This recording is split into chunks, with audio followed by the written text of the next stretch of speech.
I was inspired to try blended learning in my creative writing class. My goal was to have students communicate and collaborate through digital means by reading a text together and helping each other gain a deeper understanding of it.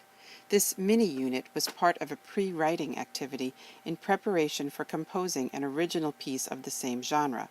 I wanted my students to be able to experience a text in a multi-dimensional way while working together using available technology to enrich the learning experience.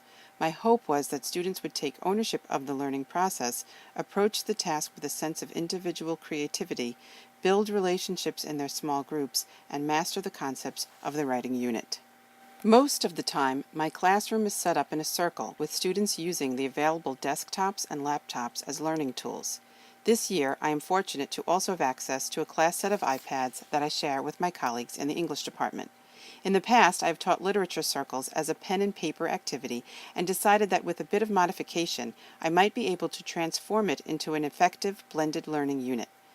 In each literature circle, students take on roles as masters of vocabulary, research, literary techniques, and textual analysis. Students read the text with their role in mind and present their expertise in their small groups with the outcome of deeper understanding of the text for all members.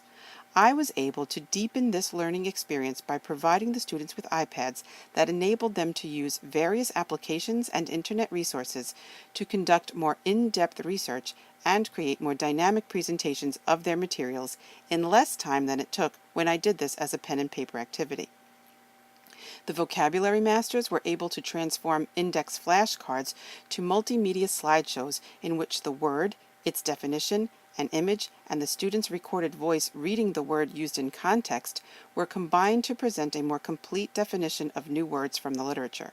Similarly, the research masters replaced internet printouts with dynamic web pages that provided the viewers with images, videos, hyperlinks, and audio files that provided the necessary context to understand allusions, cultural references, and historic citations mentioned in the literature.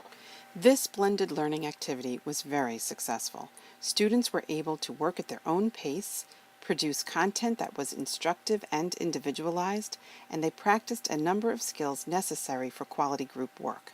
Each student made decisions about how to conduct effective research, what applications to use to produce their teaching materials, and even how they approached reading the model text. Some groups made use of Edmodo to discuss the reading at home. Other groups worked together sharing multiple devices, suggesting apps, and combining ideas to create more cohesive group web pages.